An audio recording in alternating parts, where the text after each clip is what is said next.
Selamat datang di Lambe Sundel. Sebelum Anda nikmati tayangan berikut, silakan klik like, subscribe, dan klik notification bell.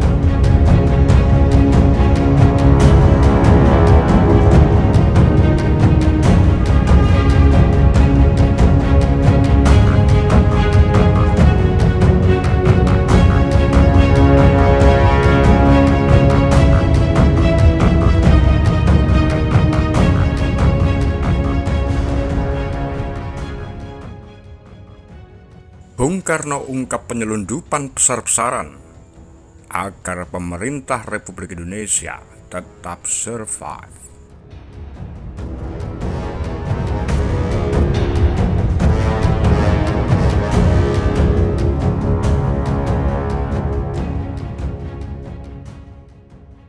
Kisah unik dan memprihatinkan ini diceritakan Presiden Soekarno ketika Indonesia baru saja merdeka dan ibu kota harus pindah ke Yogyakarta 4 Januari 1946. Republik muda itu nyaris tak punya uang, sedang uang yang dicetak sendiri menggunakan mesin cetak sederhana tidak punya nilai. Tak pelak, Bung Karno kemudian memerintahkan para duta besar Indonesia di luar negeri melakukan penyelundupan untuk mendapatkan uang dan barang yang diperlukan. Bahkan seragam tentara Indonesia diperoleh lewat jalur penyelundupan sehingga malah tidak seragam. Kami bekerja seadanya ketika tidak mirip dengan pemerintahan selayaknya. Kami tidak memiliki apa-apa, tidak ada mesin ketik, alat kantor, pesawat terbang.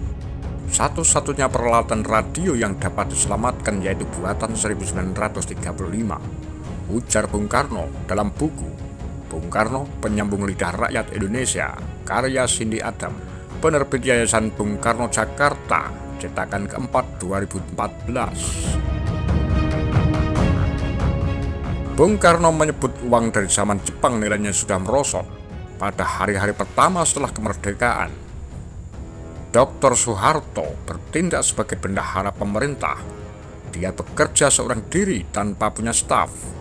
Dia tidak punya waktu untuk menghitung uang yang nilainya sudah merosot, sehingga ia menimbang setumpuk uang kertas dan membagi-bagikan kepada kami secara kiloan, kenang Bung Karno. Setelah ibu kota pindah dari Jakarta ke Yogyakarta, Republik baru memiliki uang sendiri yang dicetak menggunakan sebuah mesin cetak tangan. Bisa ditebak, kualitas uang itu tidak bagus. Tak seorang pun di luar negeri mau menerima uang bersangkutan.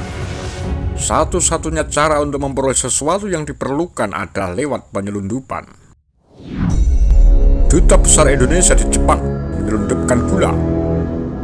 Mantan duta besar di Amerika menyelundupkan candu. Singapura, Bangkok, Hong Kong, dan Manila merupakan 4 kota penyelundup yang sangat bagus, kata Bung Karno. Singapura merupakan lokasi bak tambang emas. Orang-orang Indonesia menguras tekstil di toko-toko di negeri Singa itu, sehingga terkuak bahwa orang Inggris. Saat itu Singapura dalam kekuasaan Inggris, korup dan mudah disuap dengan barang-barang selundupan yang dibawa dari tempat lain.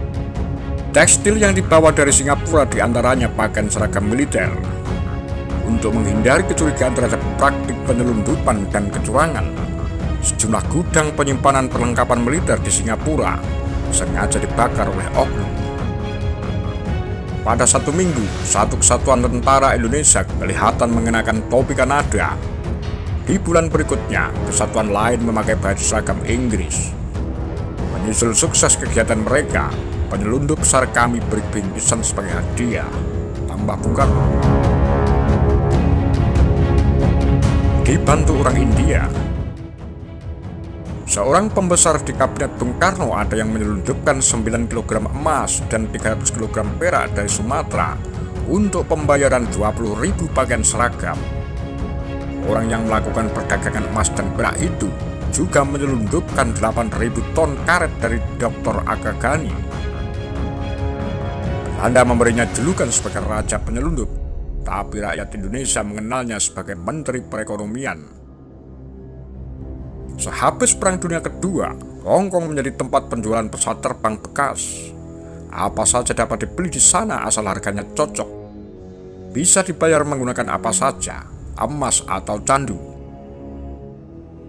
Kami membeli 2 pesawat Dakota bekas, dan Bob Freiberg membawaku terbang kemana-mana. Dia mengalami kecelakaan pada 1947 ketika aku mengirimnya ke Palembang membawa uang untuk membantu gerilya Sumatera, ujar Bung Karno. Siapa Bob Freiberg yang disebut oleh Bung Karno tersebut?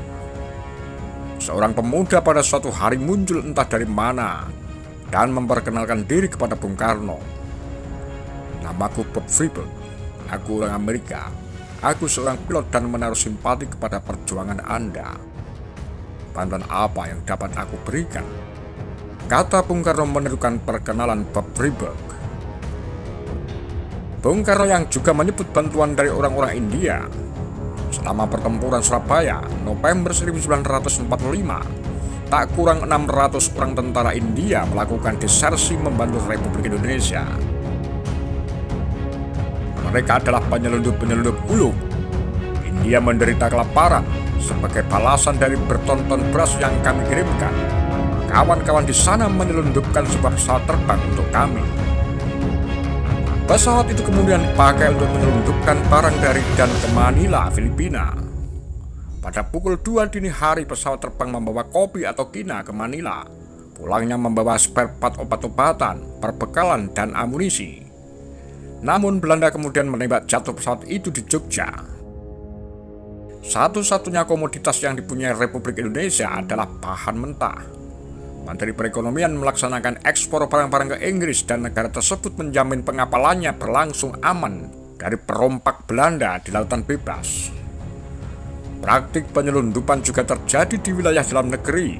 Sultan Jogja, Sri Sultan Hamengkubuwono IX, bertindak sebagai penghubung antara Jakarta yang dikuasai Belanda dan Yogyakarta.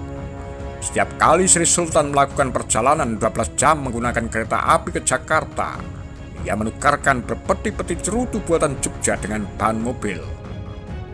Di satu waktu, seluruh modal dari Republik Indonesia ditukar menjadi emas batangan, dimasukkan dalam kotak sepatu dan tempat sabun, lalu disembunyikan di kamar belakang kantor Sultan.